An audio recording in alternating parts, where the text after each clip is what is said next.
नमस्कार। मानव सभ्यता और शेष प्राणी नाम के इस चैनल पर आप सभी का मैं स्वागत करता हूं। जैसा कि आपको विदित है, कल हमने जो है धर्म के विषय में कुछ बताया था कि यदि कोई व्यक्ति धर्म को मानना चाहे तो उसके लिए क्या आवश्यक है और क्या आवश्यक नहीं है, और धर्म होता क्या है। उसी संदर्भ में आज हम दूसरा एक श्लोक, एक उसका सूत्र है वैशेषिक दर्शन में, उसमें लिखा है यतो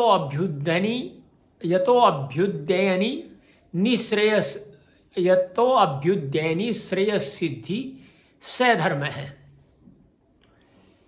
इसका अभिप्राय ये होता है कि जब मनुष्य को, क्योंकि मनुष्य ही है जो तत्व ज्ञान कर सकता है, उसको किसी वस्तु का तत्व ज्ञान होता है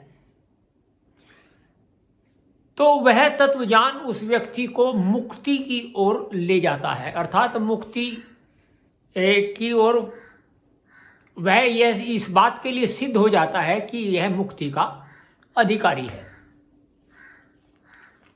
अब इससे पहले मैंने बहुत सारे वीडियो बनाए और उनमें से एक वीडियो ऐसा था जिसमें मैंने ये बताने का प्रयत्न किया था कि जो है तत्वज्ञान क्या है। हो सकता है क्योंकि मनुष्य की जो ये कह सकते हैं स्मृति वह अधिक नहीं होती या वह अधिक लंबी नहीं चलती। कारण क्या है, वो उलझे रहते हैं तो उन्हीं उलझन में वह अधिक दीर्घ काल तक बनी नहीं रहती। इसका तो ये तो एक मनुष्य की बात है। मैं आपको एक उदाहरण दूसरा भी देता हूँ। मैं एक स्थान पर जाता हूँ क्योंकि कुछ ऐसे हैं जो रुग्ण अवस्था की स्त्रियां हैं। वह स्त्री हमारे गांव की लड़की है और मैं जानता हूँ उसको, हमने बचपन से उसको देखा है और बहुत ही जो है सरल स्वभाव की है। तो मैं वह है और एक और दूसरी स्त्री आती है। वो स्त्री है इस गांव की गांव, वह दूसरे गांव की रहने वाली है, मुझे नहीं जानकारी कहाँ की रहने वाली है। तो उनको कुछ समस्याएं थी, जैसे यहाँ सर्वाइकल स्पॉन्डिलाइसिस नाम की एक बीमारी होती है। तो वह दोनों उसी से ग्रसित थी और उसी से ग्रसित होने के बाद में उन्हें उसका जो विस्तार था वह हो गया। तो मैं उनको जो भी कुछ बताता हूँ कि देखिए आप इस पैर को इस तरह से करिए या इस तरह से करिए, तो मैं अचंभित हो जाता हूँ कभी कभी यह देख करके कि जैसे ही मैंने उनको बताया और दूसरी ओर जैसे दाएं पैर की ओर से कुछ करना है और दाएं पैर की ओर करके बाएं पैर की ओर जाना है, तो वो तुरंत ही जो है विस्मृति हो जाती है उनको। तो यह देख करके मुझे बड़ा आश्चर्य होता है। तो वही विस्मृति मैं ये समझता हूँ जब उनको मैं देखता हूँ कि यह तो चलो मेरे रहते हुए इस प्रकार की विस्मृति है। तो जो व्यक्ति जिन्होंने कुछ देखा है पहले, वह केवल मनोरंजन, वैसे मनोरंजन के विषय में मनुष्य नहीं जानता है अधिक। मनोरंजन अलग होता है। जिसको वे जैसे कि किसी का नाच कूद देख रहे हैं या नृत्य देख रहे हैं तो वह मनोरंजन में नहीं आता। किसी ऐसे कार्य को देख रहे हैं तो वह मनोरंजन में नहीं आता।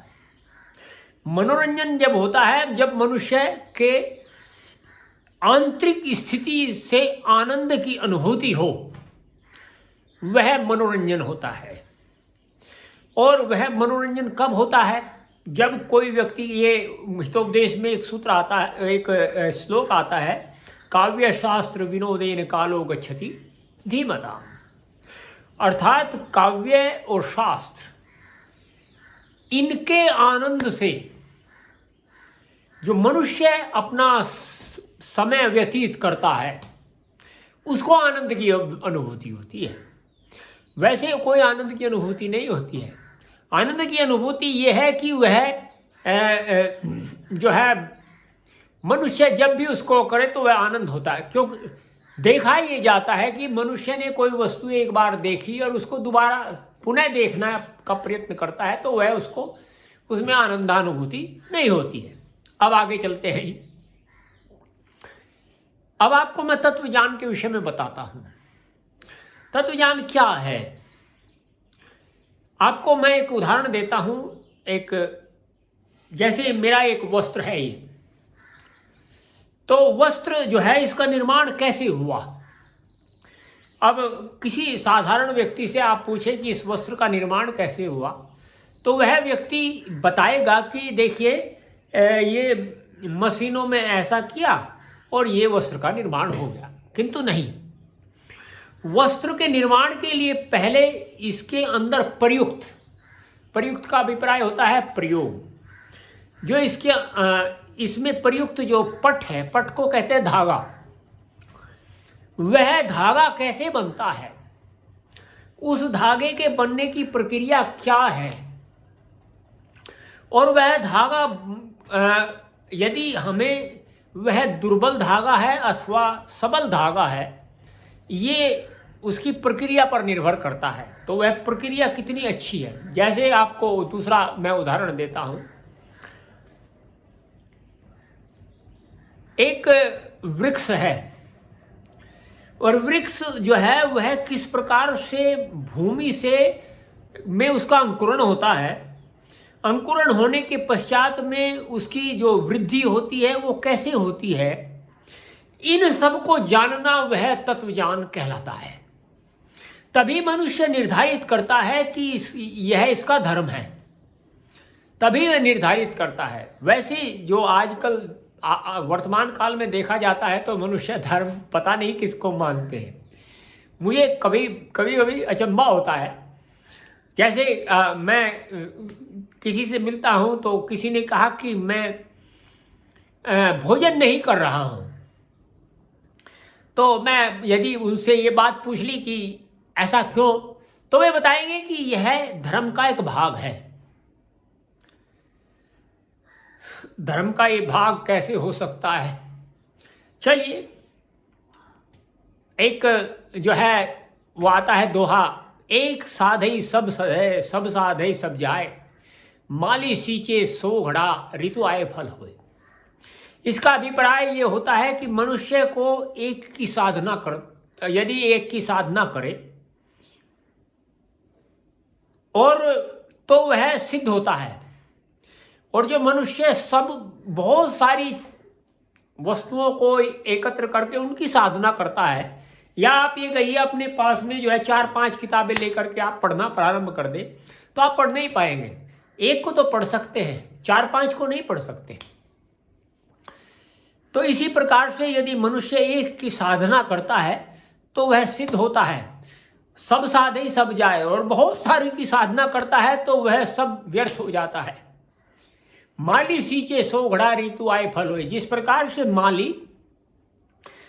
एक पौधे में निरंतर पानी देता है या सींचता है उसको, किंतु जब ऋतु आती है अर्थात वह काल आता है जिस समय उसके ऊपर पुष्प आते हैं या फल आता है, तो तभी उसके ऊपर फल आता है। हम जो है समस्या हमारे साथ क्या है, हम बहुत सारी वस्तुओं को एकत्र करके हर हम एक फल की प्राप्ति करना चाहते हैं, जबकि ऐसा संभव नहीं है। हम एक से धीरे धीरे उन्नति की ओर तो बढ़ सकते हैं। तो इसी प्रकार से जैसे इसमें कहा है, यतो अभ्युदयनी निश्रेयस सिद्धि से धर्म है, अर्थात जिसके तत्व ज्ञान से, अभ्युदय कहते हैं तत्व ज्ञान को, निश्रेयस कहते हैं मुक्ति को, मुक्ति सिद्ध होती है, क्योंकि जब तक मनुष्य को तत्व ज्ञान नहीं होता तब तक मुक्ति नहीं होती, और जब तक मुक्ति नहीं होती तब तक मनुष्य जो है उसका ये जीवन सफल नहीं होता है, या ये कह सकते हैं ये जीवन मिला ही इसलिए है कि हमारा जीवन की उन्नति हो।